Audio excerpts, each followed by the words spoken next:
Pais queridos, sou o pastor Márcio Budu, da Paróquia das Missões. Estamos aqui mais uma vez para darmos continuidade ao nosso estudo no livro do Apocalipse. E espero sinceramente que esse tempo, esse estudo seja edificante para a sua vida. Amém? Nós vamos orar nesse momento, vamos pedir ao Senhor que esteja falando aos nossos corações, ministrando as nossas vidas e nos ajudando a compreender a palavra dele. Amém? Bem-vindos. Senhor, em nome de Jesus, nós queremos, Pai, te entregar esse tempo aqui em tua presença e te pedir que o Senhor esteja iluminando as nossas mentes e corações através do teu Espírito Santo, nos ajudando a compreender a tua palavra e especialmente nos ajudando a praticá-la sempre que tivermos oportunidade. Em nome de Jesus, nos revela mais de ti, Senhor, e que esse conhecimento do Senhor e da tua palavra nos faça mais parecidos com o Senhor, nos faça viver uma verdadeira vida cristã, que é o propósito do Senhor para as nossas vidas. Em nome de Jesus. Amém. Amém. Bem-vindos. Gilmere, Viviane, Clebson. Amém. Estamos já quase terminando o livro do Apocalipse, chegando aí no momento culminante da história da humanidade, em que, por exemplo, nós podemos dizer que nos capítulos do 1, bem-vinda Simone, irmã Socorro, amém. Nos capítulos 1 a 11, nós vimos a perseguição do mundo sobre a igreja, né, e que Deus enviou os seus juízos sobre, né, o mundo, e que a igreja também participou de parte aí da grande tribulação. Então, nos capítulos 12 a 22, né, essa batalha se torna mais visível, né, até porque vai vir aí o anticristo, o falso profeta, né, falando aí da grande meretriz e também dos flagelos. E nos capítulos 17 e 18, que foram os dois últimos que nós estudamos, pastor Jamerson, coisa boa ter o senhor por aqui, bem-vindo, Deus te abençoe também, abraço grande. E nos capítulos 17 e 18 nós vimos como está o sistema do mundo, né, representado pela falsa religião, pelas heresias, pelos falsos profetas, pela sedução, pela prostituição, pela embriaguez, pela corrupção, pelo amor ao dinheiro, né, a questão da ganância, da ambição e todas essas coisas aí que corrompem as pessoas do mundo, né, nesse sistema diabólico que influencia as pessoas a andarem longe dos caminhos do Senhor. E agora João tem a visão aí da alegria, né, do céu. Que bom, fico feliz. Quando voltarmos dessa pandemia, o senhor está me devendo uma pregação lá no culto nosso, viu? De domingo. Será um grande prazer, uma grande alegria recebê-lo.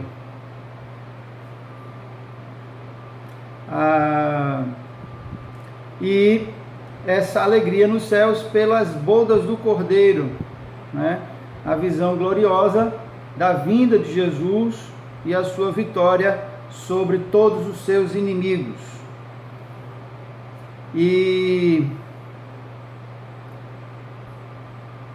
então, nós vamos lendo o texto e comentando, assim como estamos fazendo. Peço que vocês abram suas Bíblias em Apocalipse capítulo 19. Amém. Coisa boa. Vamos agendar assim que passar essa pandemia, pastor James. Amém.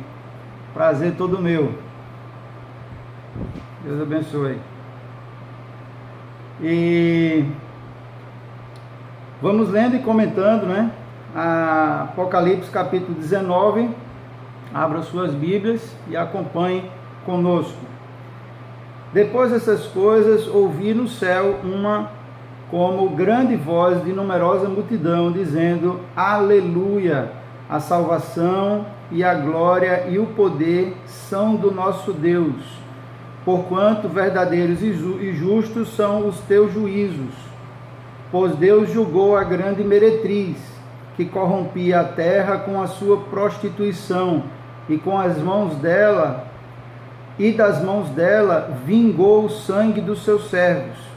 Falando aí que a grande meretriz, a grande prostituta, a Babilônia, ela executava perseguição contra cristãos e matava cristãos ao redor do mundo, né? Então foi aí o juízo de Deus sobre a grande Babilônia. E segunda vez disseram aleluia, e a sua fumaça sobe pelos séculos dos séculos. E os 24 anciãos e os 4 seres viventes prostraram-se e adoraram a Deus, que se acha sentado no trono, dizendo: Amém, aleluia. E saiu uma voz do trono, exclamando: Dai louvores ao nosso Deus, todos os seus servos, os que o temeis, os pequenos e os grandes. Então ouvi uma como voz de numerosa multidão, como voz de muitas águas, e como de fortes trovões, dizendo: Aleluia, pois reina o Senhor, nosso Deus, o Todo-Poderoso. Amém. Vamos comentar até aí, capítulo 19, Apocalipse capítulo 19, versículos do 1 a 6. Então essa grande Babilônia, a grande meretriz, a prostituta, que seduzia as nações e influenciava as pessoas a inúmeros pecados, que nós já comentamos no capítulo 17 e 18 no estudo passado, ela foi completamente destruída. Então aqui há uma voz no céu, como a voz de numerosa multidão, não é? E dizendo: Aleluia, a salvação e a glória e o poder são do nosso Deus. Muito provavelmente essa grande multidão é exatamente a multidão dos salvos, da igreja gloriosa, a igreja que foi salva, né? Os remidos. Então eles estão aqui exultando o triunfo da justiça, né? Porque o Senhor fez justiça contra a impiedade do ímpio, porque não houve arrependimento. Se houvesse arrependimento, essa justiça teria sido feita, teria sido paga por Jesus na cruz, e esse ímpio teria o perdão da condenação, né? Não iria passar pela condenação, porque Jesus já foi condenado pelos pecados de todo aquele que entregou a vida a Ele, né? E aceitou Ele como seu Senhor e seu Salvador. Então ele está falando aqui que essa voz de numerosa multidão estava dizendo, é como uma celebração aí no céu, na glória, um júbilo no céu, né? Falando: a salvação, a glória e o poder são do nosso Deus, né? Então os céus se regozijam, porque Deus está julgando os seus inimigos. Dele é a salvação, dele é o poder, dele é a glória, né? O poder da falsa religião caiu. Os falsos profetas que enganaram muitos no decorrer do tempo também, né? Então as máscaras da falsa religião caiu, né? O próprio o falso profeta que atuava junto com o anticristo também, né? Então aí é uma exultação, é uma glorificação, porque o Senhor fez cair todo o sistema diabólico gerenciado pelo diabo, para influenciar as pessoas, para corromper as pessoas com tudo aquilo que nós já comentamos nos capítulos 17 e 18 sobre a grande Babilônia, que ela desviou as pessoas do Deus verdadeiro, ensinando aí falsas doutrinas, prostituição, corrupção, ganância, ambição, soberba, amor ao dinheiro, egoísmo e tantas coisas mais, agressividade contra os cristãos, Ela matou os servos de Deus, é o que fala aí o versículo 2, porquanto justos, verdadeiros e justos são os teus juízos, porque julgou a grande meretriz, que corrompia a terra com a sua prostituição, e das mãos dela vingou o sangue dos seus servos. Então, como nós já comentamos, é um sistema de perseguição religiosa contra a igreja. Nós já citamos aqui, por exemplo, o período das cruzadas, o período da Santa Inquisição, que matou cerca de 190 mil pessoas. Nós vimos na aula passada isso, não foi? 190 mil pessoas, se não me falha a memória, morreram no período da Santa Inquisição. Isso.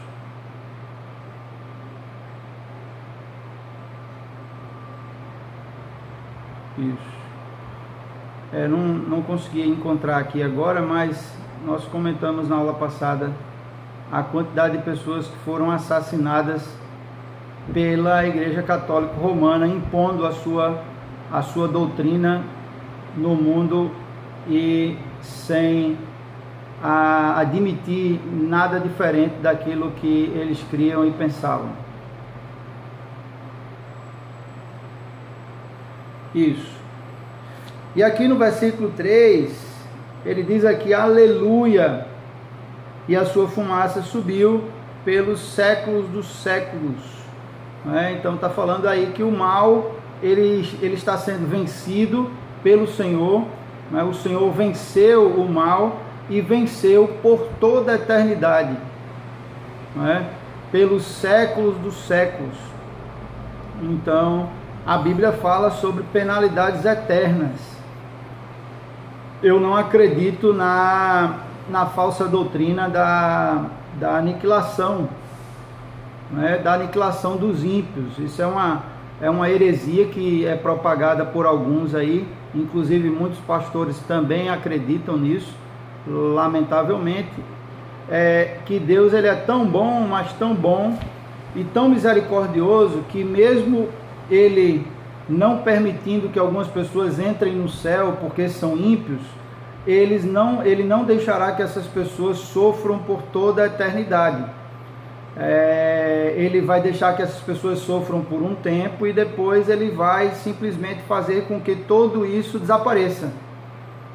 O inferno, os demônios, o diabo e todos os ímpios que forem para o inferno vão simplesmente num momento desaparecer. Essa é uma doutrina denominada a aniquilação dos ímpios. Então, que os ímpios todos serão aniquilados no inferno para não sofrer por toda a eternidade, porque Deus não iria suportar vê-los sofrer por toda a eternidade. Mas o fato é que a palavra de Deus diz isso, que o sofrimento será pelos séculos dos séculos. Então é um sofrimento sem fim, não vai ter aniquilação dos ímpios. Ele está dizendo aqui que a fumaça sobe pelos séculos dos séculos, E ele fala aqui dos 24 anciãos, né? Diante de toda a situação difícil, catastrófica que houve sobre a terra, diante de toda a ação da grande Babilônia, do próprio Satanás, do diabo, Deus sempre esteve sentado no seu trono, né? E o inimigo sempre esteve sob o controle de Deus, só fazia e só faz o que Deus permite que ele faça, porque o nosso Deus é Senhor sobre tudo e sobre todos, sobre principados, sobre potestades, sobre todo o poder que existe no céu, na terra e embaixo da terra. Mas agora chegou a hora de colocar os inimigos debaixo dos seus pés. Chegou o dia do julgamento do Todo-Poderoso, e os inimigos serão lançados no lago de fogo. Amém. E o livro de Apocalipse é o livro do trono, né? Então diz aqui, olha, versículo 4, os 24 anciãos, os 4 seres viventes se prostraram e adoraram a Deus que se acha sentado no trono. Deus continua sentado no seu trono. Não importa o que aconteça, não importa quão assustadora seja as circunstâncias da vida, Deus continua sentado no seu trono. Isso quer dizer, Deus continua tendo o controle de todas as coisas. Amém?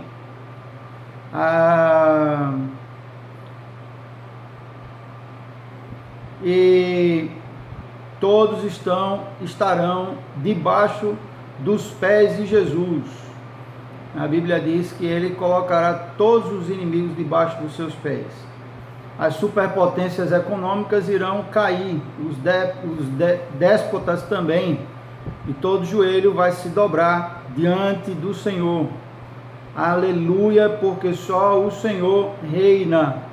Reina hoje, reinou ontem e reinará para todos sempre. E o coro celestial é unânime, aleluia, pois reina o Senhor, nosso Deus Todo-Poderoso, né? Aleluia, dai louvores ao nosso Deus, versículo 5, todos os seus servos e os que o temeis, grandes e pequenos, né? É um chamado aí para louvarmos a Deus, todos os seus servos, grandes e pequenos, dai louvores ao nosso Deus, amém? E no versículo 6, ele diz que ouviu como voz de numerosa multidão, como voz de muitas águas e voz de trovões, mas mais uma vez aí, uma voz simbolizada aí pela igreja, né? Expressando aí a voz da igreja. E podemos dizer aí junto com os anjos. Ele diz aqui, aleluia, pois reina o Senhor reina, Ele é o nosso Deus, o Todo-Poderoso. Alegremo-nos e exultemos, e demo-lhes a glória, porque são chegadas as bodas do Cordeiro, cuja esposa a si mesma já se ataviou. Olha só, então ele está falando aí que o Senhor reina, que Ele é Todo-Poderoso, né? Devemos nos alegrar, porque Ele concluiu, Ele concretizou, Ele consumou todo o seu plano de redenção da humanidade e de juízo sobre aqueles que praticaram a impiedade e não se arrependeram, né? Especialmente influenciados pelo maligno. Ele está falando aqui que nós devemos exultar, nos alegrar e dar glória ao Senhor, porque chegou o momento do casamento do Cordeiro e a sua noiva, que é a igreja, né? As bodas do Cordeiro é o casamento. Ele disse que a sua esposa já se ataviou, a si mesma já se ataviou, e foi-lhe dado vestir-se de linho finíssimo, resplandecente e puro, porque o linho finíssimo são os atos de justiça dos santos. Olha aí, Então ele diz que a esposa do cordeiro, ela já se preparou para o casamento, ela está preparada, pronta para se casar. E essa é uma palavra que nós devemos trazer para nós como reflexão. Estamos prontos para esse casamento? Estamos preparados para esse casamento com o Senhor por toda a eternidade na glória?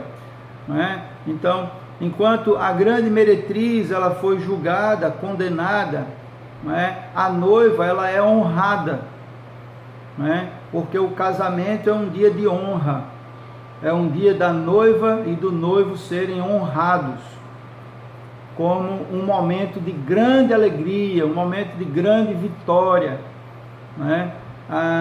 Então, a grande meretriz pode simbolizar aí também a falsa igreja, a igreja do falso profeta ou dos falsos profetas, foi julgada, e a noiva do cordeiro, né, que são os cristãos verdadeiros, foram honrados, né? Enquanto a grande meretriz está manchada de sangue dos santos e manchada com a prostituição e violência, a noiva do cordeiro está vestida de linho resplandecente e puro, não é? Dos linhos mais finos. Então, isso significa, a noiva está pronta, a noiva está vestida desse vestido de linho finíssimo, resplandecente e puro, significa a santificação. De que, como cristãos, quando a gente entrega a nossa vida a Jesus, a partir daí inicia-se uma obra de santificação na nossa vida. Porque a palavra do Senhor nos diz: sede santo, porque eu sou santo, diz o Senhor. É óbvio que nós nunca vamos conseguir ser perfeitos. Nós sempre vamos errar, nós sempre vamos falhar. Nós sempre vamos pecar por pensamentos, por palavras, por obras e por omissões. Mas deve haver em nós um desejo sincero, um compromisso sincero de ser cada dia mais parecido com o nosso Senhor. De cada dia abandonar as obras da carne e abraçar o fruto do Espírito. A cada dia deixar de lado o velho homem e adquirir um novo homem renovado, redimido, transformado pelo sangue de Jesus. Esse compromisso deve haver em nós, esse desejo deve haver em nós, esse alvo de oração deve haver em nós, que nós queremos ser melhores a cada dia, como pais, como irmãos, como filhos, como profissionais, como cidadãos, como cristãos em nossa sociedade. A cada dia deixar de lado aquilo que desagrada a Deus e a cada dia abraçar coisas que agradam a Deus. Quanto mais a igreja se santifica, caminha nesse caminho de santificação, mais ela se prepara para esse casamento. Não é? Esse casamento tem relação direta, não é? com a vida de santificação. E essa santificação, ela é obra do Espírito Santo em nós. Essa santificação, ela vem do Senhor. O que nós precisamos fazer? Ter esse desejo de viver a vontade de Deus na sua integralidade, orar por isso. E quanto mais nós buscamos a Deus, quanto mais nós nos entregamos a Ele, quanto mais nós somos dependentes dEle, mais Ele nos transforma. Mais Ele vai mudando o nosso interior, o nosso caráter, os nossos pensamentos, as nossas ações, as nossas palavras. Porque a Bíblia diz que Deus opera em nós tanto o querer como o realizar. Então, é Deus quem nos guia, que nos dirige a sermos melhores, a sermos diferentes a cada dia. mas é necessário que haja em nós esse querer, esse permitir que Deus nos direcione, que Deus nos transforme, a nossa renúncia àquilo que é contrário à vontade dele. Amém? E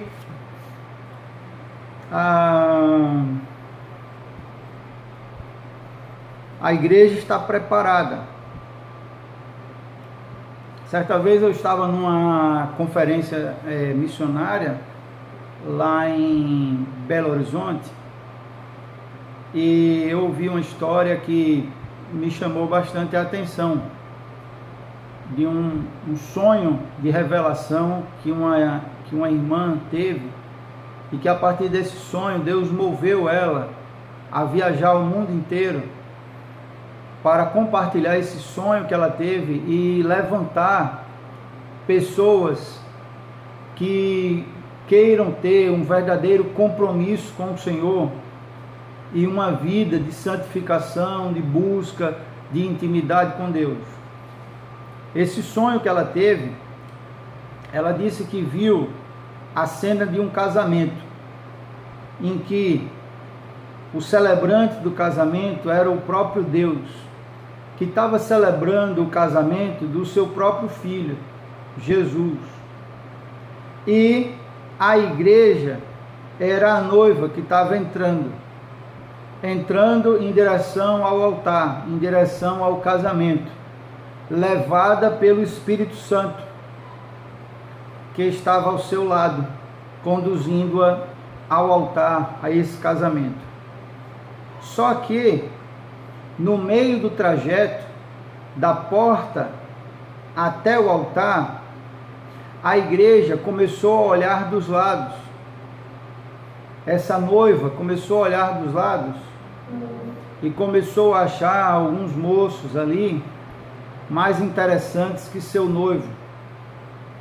E começou a paquerar com esses moços. E começou a pensar em desistir do casamento, porque estava na dúvida se queria o noivo ou se queria aqueles moços que estavam ali como convidados. E o noivo percebeu isso. E o noivo começou a chorar, porque se sentiu rejeitado, trocado, assim, naquela situação de incerteza, de dúvida, se aquele casamento de fato iria acontecer, porque a igreja ficou seduzida por outros moços que estavam ali ao redor e pensando em desistir de casar com o seu noivo, Jesus. O pai do noivo também ficou preocupado. Essa moça disse que o sonho acabou nesse momento e ela teve uma crise de choro. E chorou, e chorou, e chorou. E ela disse que Deus falou para ela assim: é assim que está a igreja. Está tão distraída, tão atraída por esse mundo e pelas coisas que esse mundo tem a oferecer, que está na dúvida se quer casar com Jesus ou não. Porque parece que tem muitas coisas muito mais interessantes que Jesus para essa noiva chamada igreja. E ela disse que o que mais tocava ela é que mesmo com essa atitude, o Pai, o Filho e o Espírito Santo que estava do lado se entristeceram, desejando que a igreja voltasse a desejar estar casada com esse noivo. Então ela disse que Deus tocou o coração dela para viajar o mundo inteiro propagando esse sonho que ela teve e levantando pessoas a terem uma vida de busca, de intimidade com Deus, para que esse mundo, as coisas desse mundo e os prazeres da carne não atraiam a igreja a ponto da igreja desistir de se casar com Jesus. Que Jesus possa ser sempre o nosso foco. E que possamos estar a cada dia nos preparando para esse casamento. Amém? E verdadeiramente tem muitas coisas tentando distrair a igreja e fazer com que a igreja perca o seu propósito, que é de glorificar a Deus e de estar casada com Jesus por toda a eternidade. Então, no versículo 9, então me falou o anjo, escreve, bem-aventurados aqueles que são chamados à ceia das bodas do Cordeiro, e acrescentou, essas palavras são as verdadeiras palavras de Deus. Olha só, então ele está dizendo aí, bem-aventurados, bem-aventurados quer dizer felizes. Felizes são aqueles que são convidados para a ceia das bodas do Cordeiro. Eu acho interessante, só um parêntese aqui, para a gente descontrair um pouco, que crente gosta de comer, não é? Onde tem crente tem comida. Amém? Não é verdade? E se tem reunião de crente, pode ficar certo que tem comida lá. E algum irmão mais guloso, ele falou assim, certa vez, ô pastor, se Deus não tivesse prometido que lá no céu ia ter uma ceia para a gente, você acha que o pessoal ia querer ir para o céu? Então, a turma quer ir para o céu porque está garantido que tem uma ceia lá. Está garantido que vai ter comida lá. Então esse é um dos pontos bons do céu. O céu é um lugar onde vai ter muita comida e nós vamos poder ceiar juntos como irmãos e também com o nosso Senhor. Amém?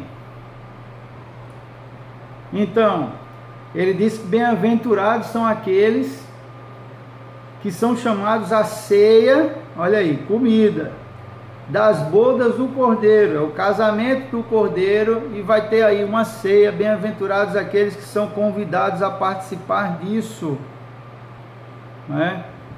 Então, a noiva é a igreja, e os convidados para esse casamento, que é o casamento da igreja, são todos aqueles que fazem parte da igreja, né? Os convidados e a noiva são a mesma coisa. A igreja é o povo mais feliz do universo, por isso que gosta de comer muito.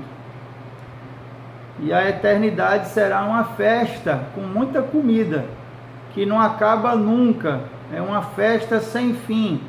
Da mesma forma que a Bíblia fala que o tormento daqueles que irão para o inferno será um tormento sem fim, um sofrimento sem fim, na eternidade daqueles que irão para o céu será uma alegria sem fim, uma festa sem fim, um gozo sem fim. Amém?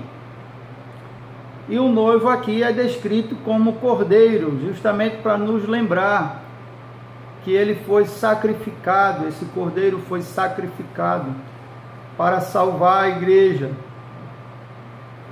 para perdoar os pecados da igreja. Amém?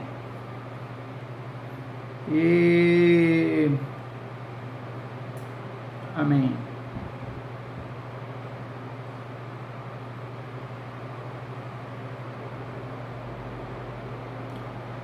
Então,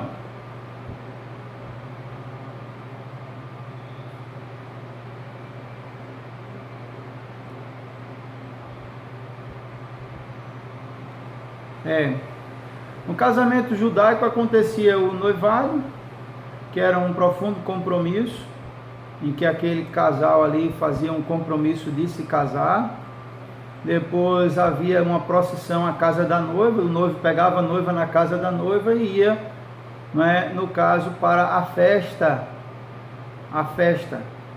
que é justamente o que a Bíblia fala de bodas do Cordeiro, que é a festa de casamento de fato, né?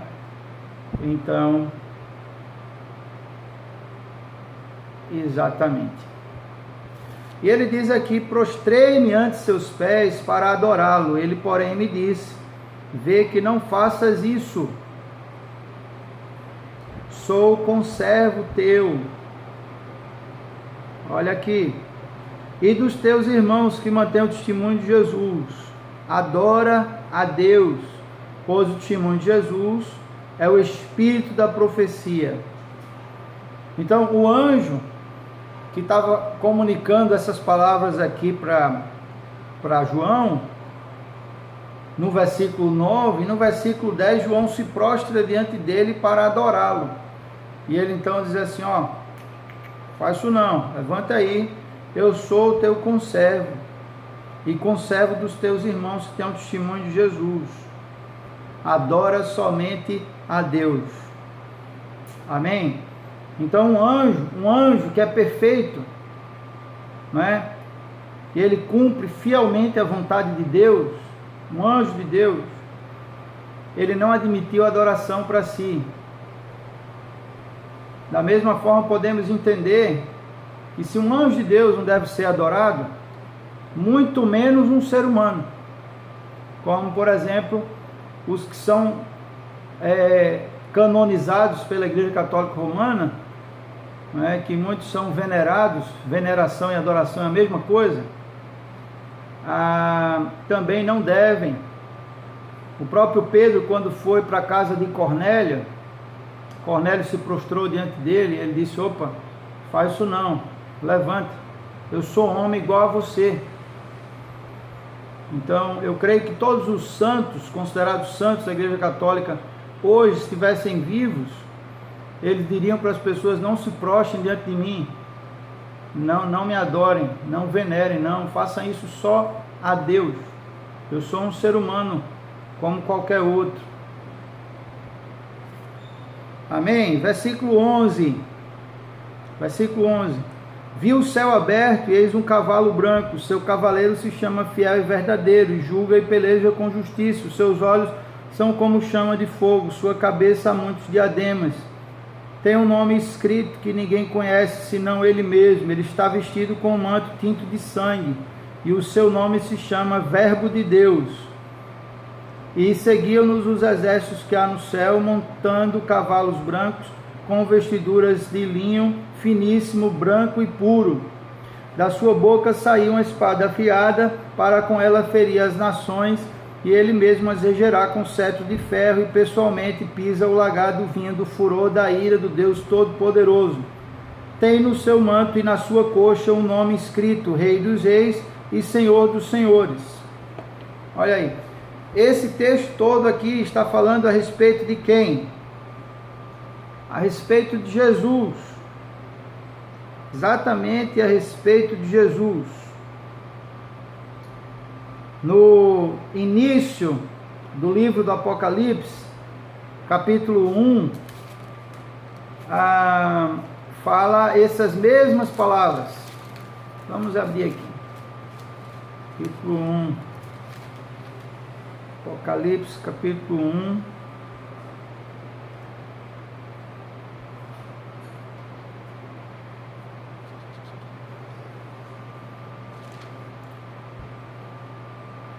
Versículo 14. A sua cabeça os cabelos eram brancos como a alva e como a neve, os seus olhos como chama de fogo, seus pés semelhante a bronze polido, a sua voz como voz de muitas águas. Na mão direita 7 estrelas, da boca saía uma espada afiada de 2 gumes, o seu rosto brilhava como o sol na sua força.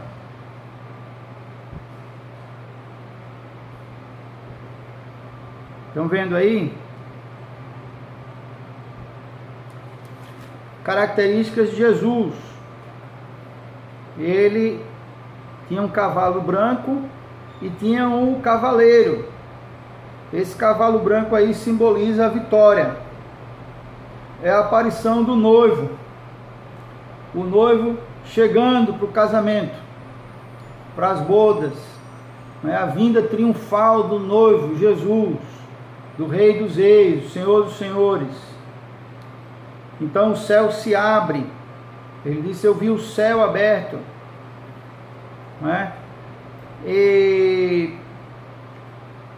E dessa vez aparece aí esse cavaleiro montado nesse cavalo branco, simbolizando a vitória, e a expressão fiel e verdadeiro está se referindo, especificamente a Jesus.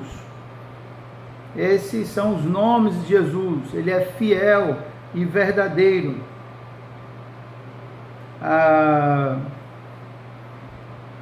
Então ele diz aqui que julga e peleja com justiça.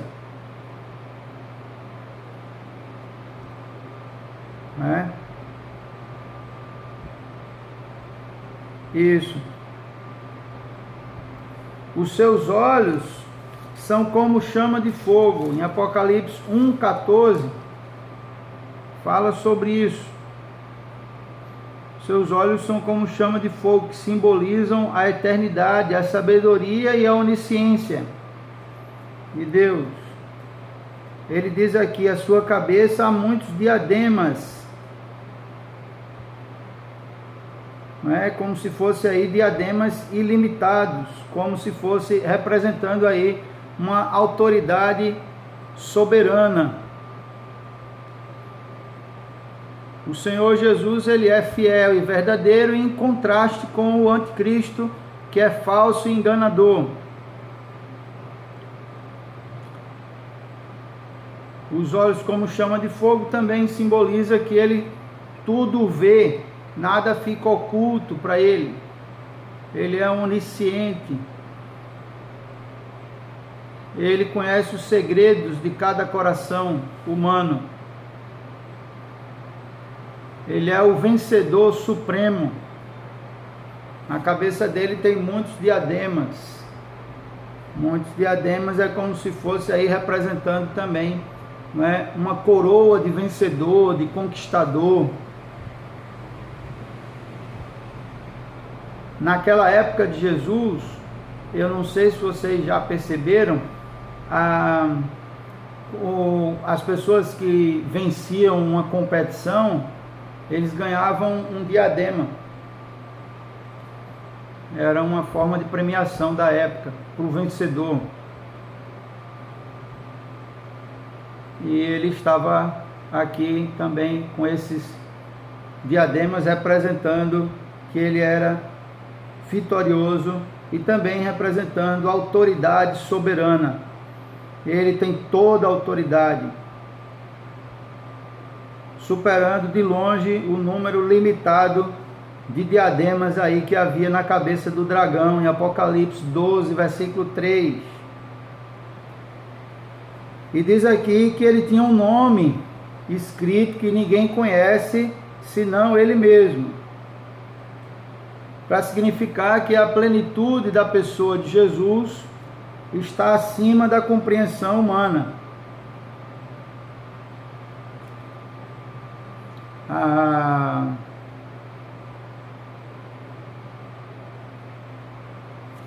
Isso. Diz aqui que ele tinha o seu manto tinto de sangue, e o seu nome chama-se Verbo de Deus. O manto tinto de sangue representando aí o seu sacrifício na cruz. O manto sujo de sangue, que ele deu a vida por nós na cruz, derramou o seu sangue na cruz para nos salvar e nos perdoar os pecados.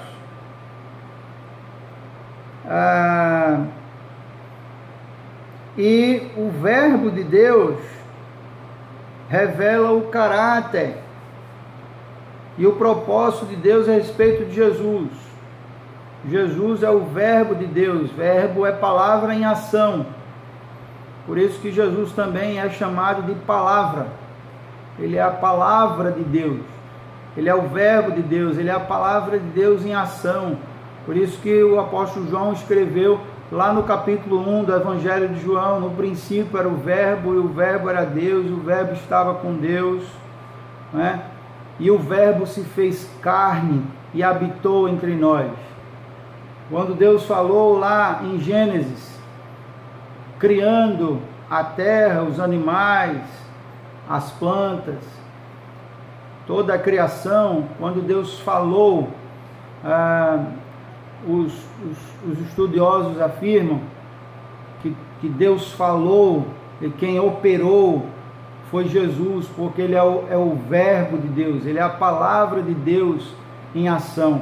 Ali estava já a Trindade, o Espírito de Deus parava sobre a face das águas, do abismo, Deus falou e Jesus agiu. Ele fez com que aquilo que Deus estava falando se tornasse realidade. Ele fez a palavra se tornar fato, não é? E ele fala aqui também, o manto vestido tinto de sangue, o Verbo de Deus, né? E seguiam-nos os exércitos que há no céu. Os exércitos que há no céu são os anjos. Os anjos todos seguindo esse homem num cavalo branco, esse cavaleiro, né, que estava à frente, montado num cavalo branco. E os exércitos que há no céu, todos também montados em cavalos brancos, e todos vestidos com vestidura de linho finíssimo, branco e puro.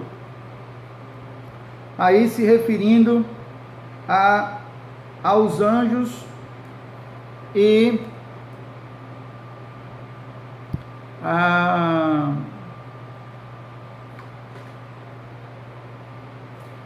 o Hernandes argumenta aqui que não só os anjos, mas também os anjos e os remidos, os anjos e os santos, a igreja, seguindo Jesus, todos vestidos de branco, porque essas vestes aqui são iguais às vestes da igreja, vestido de linho branco, puro, finíssimo.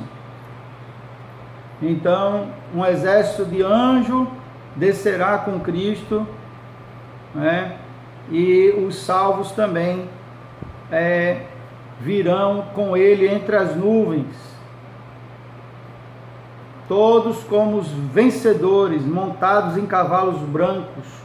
Esse cavalo branco era para simbolizar a vitória, o vencedor, como se fosse soldados voltando de uma guerra, onde os comandantes daquela tropa que venceram a guerra, eles voltam à frente do seu batalhão, montados em cavalos brancos.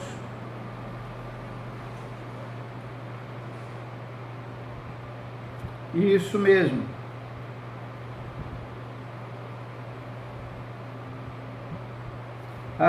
Ele diz aqui que também são os anjos, mas também os santos glorificados, descritos em termos semelhantes de pureza, no versículo 8 do mesmo capítulo. Amém? Então ele diz aqui que sai da sua boca uma espada afiada, e essa espada afiada que sai da sua boca é a palavra de Deus, e também considerado aí no início do livro do Apocalipse como uma espada também de juízo sobre aqueles que estão vivendo fora do caminho de Deus. Então ele está aqui, sai da sua boca uma espada afiada. Em Hebreus 4:12 diz que a palavra de Deus é como uma espada de 2 fios, não é? E ele diz aqui também que essa espada é para ferir, para com ela ferir as nações. Sai da sua boca uma espada afiada para com ela ferir as nações. Mais uma vez aí falando de espada no sentido de juízo, de trazer juízo, mas que também simboliza a palavra de Deus, essa espada, e que ele mesmo regerá com cetro de ferro, e pessoalmente pisa o lagar do vinho do furor da ira de Deus. cetro de ferro, ele tem aqui, deixa eu verificar aqui, é um símbolo de firmeza, mas não de tirania. Cetro de ferro, que ele é firme, mas não é tirano. E que ele vai pisar o vinho do lagar da ira de Deus, que foi derramado. Esse lagar da ira de Deus foi cheio, né? Foram cheias 7 taças, cheias desse vinho do lagar da ira de Deus, e foram derramadas sobre a terra, que são as 7 taças da ira de Deus, que nós já vimos lá em Apocalipse, capítulo 15, capítulo 16, e também são chamados de flagelos, né? Diz que o próprio Jesus foi quem pisou esse lagar do furor da ira do Deus Todo-Poderoso, para que se cumprisse o juízo de Deus sobre a terra. Ele diz aqui no versículo 16 que ele tem no seu manto e na sua coxa tem um nome escrito: Rei dos Reis e Senhor dos Senhores.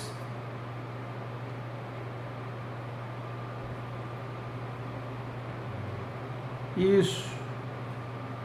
Rei dos Reis e Senhor dos Senhores está escrito no seu manto e na sua coxa.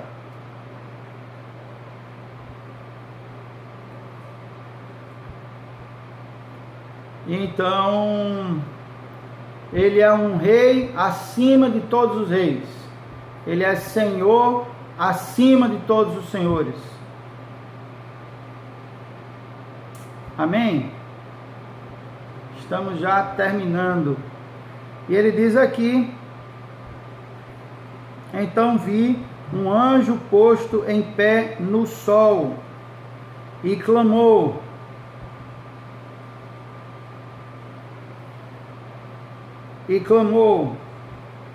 com grande voz, falando a todas as aves que voam por meio do céu: vinde e reuni-vos para a grande ceia de Deus.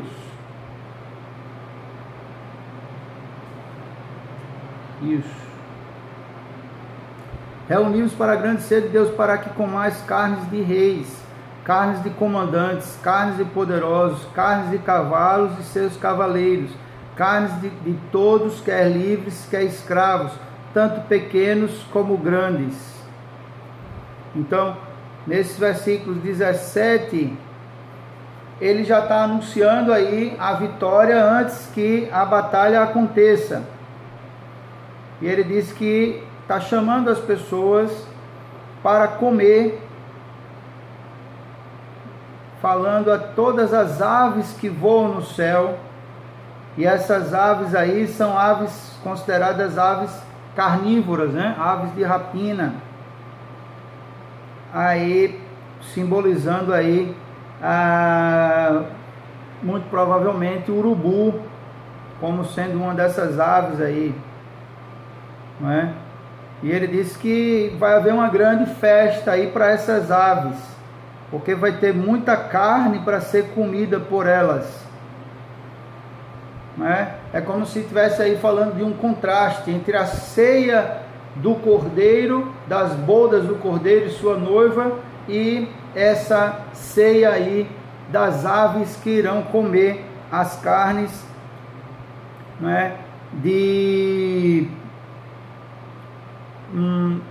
da besta, do falso profeta, aqueles que serão aí alvo do juízo de Deus, que irão morrer por conta dessa ação aí dos flagelos. Então ele está falando aí, convidando essas aves para participar de uma grande ceia. E ele diz essa grande ceia de Deus, para comer as carnes dos reis, dos comandantes, dos poderosos, dos cavalos, dos cavaleiros, de todos, quer livres, quer escravos, tanto pequenos como grandes. E ele diz aqui: vi a besta e os reis da terra com os seus exércitos congregados para a peleja. O interessante é que ele já vê e já profetiza a derrota dessa turma toda antes da peleja acontecer. É uma visão profética aí. Depois é que ele vê a peleja, a besta, os reis da terra, os seus exércitos, todos reunidos para pelejarem contra aquele que estava montado no cavalo e contra o seu exército.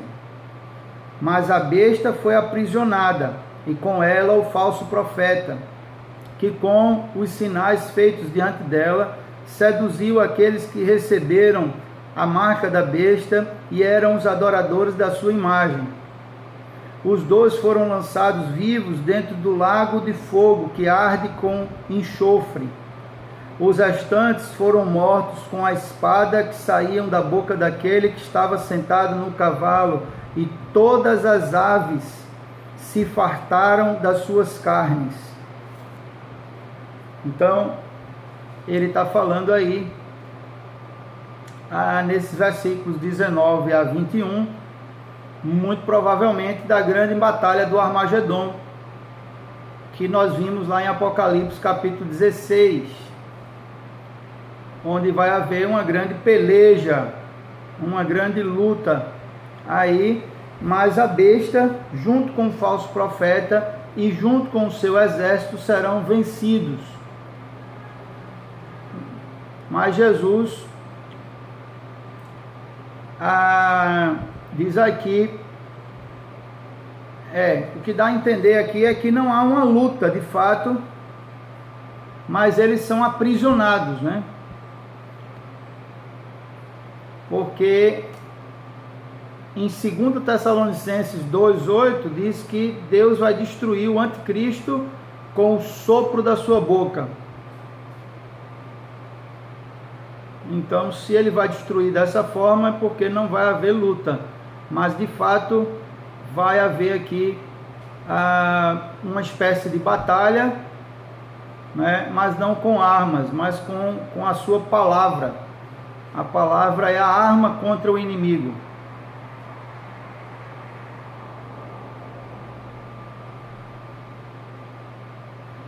E aquele dia será um dia realmente de trevas para os inimigos. E será o grande dia da ira do Cordeiro e do juízo de Deus. O anticristo e o falso profeta serão lançados no lago de fogo, onde está também a meretriz. E eles irão passar um tempo nesse lago de fogo.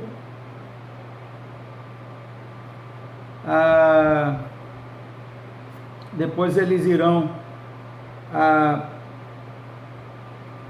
olha aqui, isso,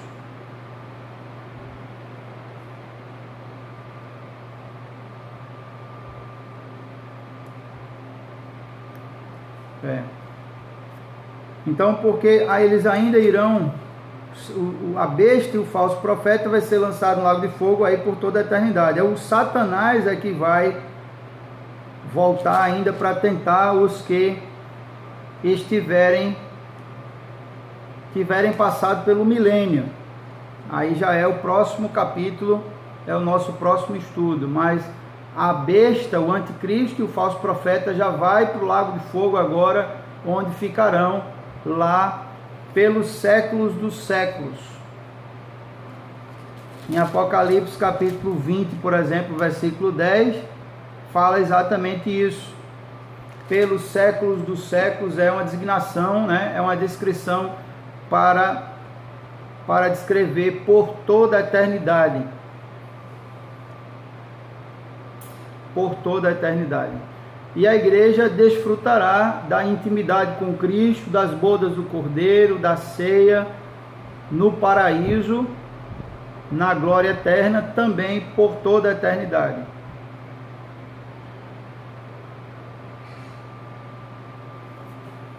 Amém? Isso mesmo. Então finalizamos o estudo hoje. Vocês têm alguma dúvida? Querem fazer alguma pergunta? Exércitos que há no céu. Deixa eu ver aqui. Amém, é isso mesmo.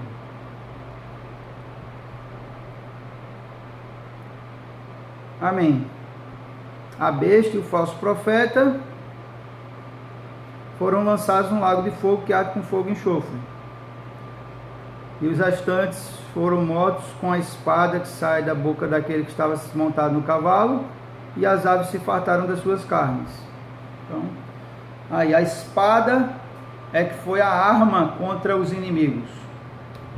Essa espada aí no sentido de juízo, de trazer juízo, mas que também simboliza a palavra. Vocês lembram quando falou para João comer o livrinho? E ele disse que o livrinho era doce e amargo.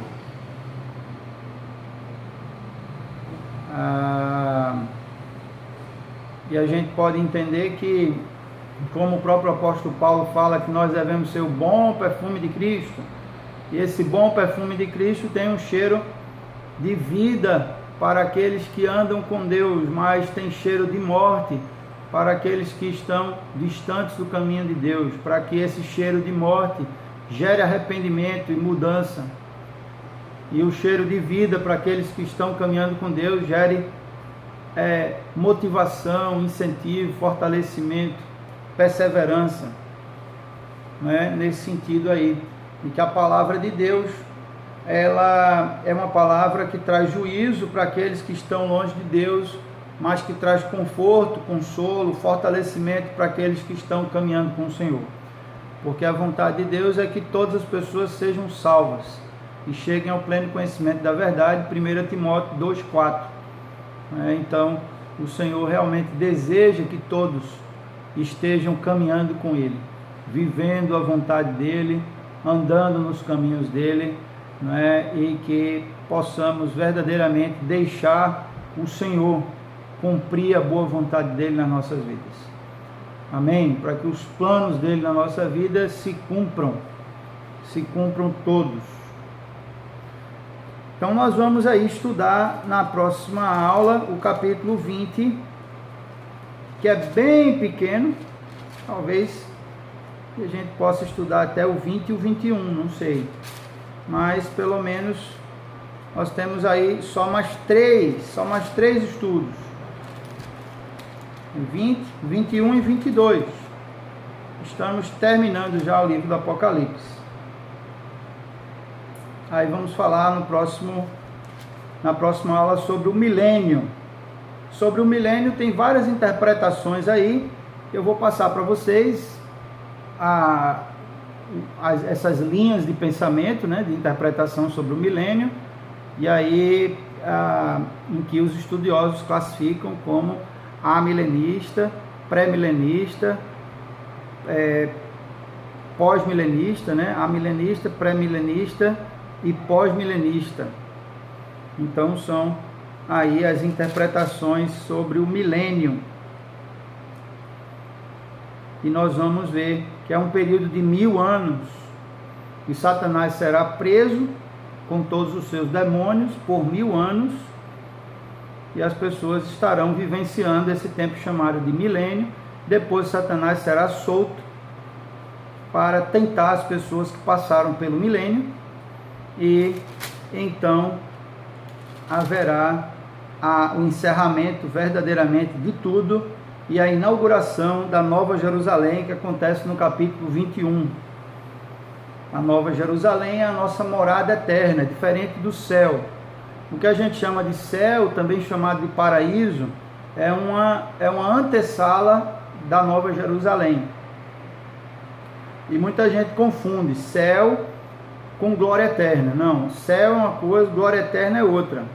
A glória eterna é a Nova Jerusalém, é a nossa morada eterna. O céu é também chamado de paraíso. Céu e paraíso é que é a mesma coisa. Quando Jesus disse para o ladrão da cruz, ainda hoje estarás comigo no paraíso. Por que nós entendemos assim? Porque a Nova Jerusalém ainda não foi inaugurada. Ela vai ser inaugurada aqui no capítulo 21, vocês vão entender o contexto. Então as pessoas que morrem antes da Nova Jerusalém ser inaugurada vão para o céu. também chamado de paraíso, mas não é ainda a nossa habitação eterna. A nossa habitação eterna é a Nova Jerusalém, a glória eterna que ainda vai ser inaugurada quando acontecer o fim de todas as coisas. Assim também como o inferno, que não é a habitação eterna dos ímpios que não se arrependeram, não é?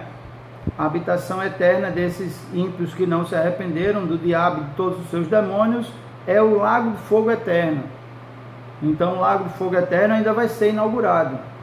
As pessoas que morrem até então, elas vão para o inferno, mas depois o inferno e todos que estiverem lá serão lançados no lago de fogo eterno. E aí sim é o estado eterno dos não salvos. É o lago de fogo eterno. Assim como a glória eterna e a Nova Jerusalém é o estado eterno dos salvos. Mas até então o que existe para aqueles que morrem em Cristo é o céu e o paraíso, que são a mesma coisa na Bíblia. Mas ainda não é o nosso estado eterno, ainda não é o nosso local de habitação eterna, que é a Nova Jerusalém e a glória eterna, que também são a mesma coisa, a glória eterna e Nova Jerusalém, que vão ser inaugurados ainda. Nós vamos ver isso com mais detalhes, tem versículos específicos que falam sobre isso. Na próxima aula, muito provavelmente, nós vamos ver no capítulo 21, sem sombra de dúvida, vamos ver isso aí. E o capítulo 22 é o último capítulo, é o encerramento do livro, já estamos quase terminando. Amém, vamos orar. Bem-vinda, Diane, Deus abençoe. Senhor, em nome de Jesus, nós queremos te agradecer pela tua palavra, que nos alerta, que nos incomoda a estarmos sempre vigilantes e em oração, para que não nos deixemos cair em tentação, para que não nos deixemos levar pelo curso desse mundo, pelos prazeres da carne, pelas coisas desse mundo que querem nos afastar do caminho do Senhor. Que possamos estar alertas e vigilantes quanto a isso e preparados para o dia em que o Senhor irá voltar para nos buscar, para o dia em que haverá o casamento da tua igreja, da noiva, com o Cordeiro. Que possamos nos preparar para isso e desejar cada dia mais ser parecidos com o Senhor e te buscar, para que o Senhor gere em nós essa obra de santificação, que é uma obra orquestrada pelo Espírito Santo, que cada vez mais nos afasta daquilo que desagrada ao Senhor e nos atrai para aquilo que agrada ao Senhor. Que o Senhor continue a tua boa obra em nós. Na nossa própria força nós não conseguimos, a nossa própria força é insuficiente, mas na força do Senhor, pela ação do Senhor, o Senhor continue nos santificando, continue cada vez mais nos conduzindo no teu caminho, na tua vontade, para que os teus planos se cumpram na nossa vida e para que a nossa vida glorifique ao Senhor. Em nome de Jesus. Amém. Amém. Deus abençoe. Boa noite. Grande abraço. Obrigado pela companhia, pela presença de vocês nesse estudo. Espero que tenha sido edificante para todos. E estamos aí bem pertinho de terminar. Muito provavelmente essa semana a gente consegue terminar, né? Acho que lá para quinta-feira, né? Quinta-feira nós conseguimos concluir todo o livro. Então agradeço aí a perseverança de vocês até aqui. Amém? Deus abençoe grandemente. Um abraço, Pai.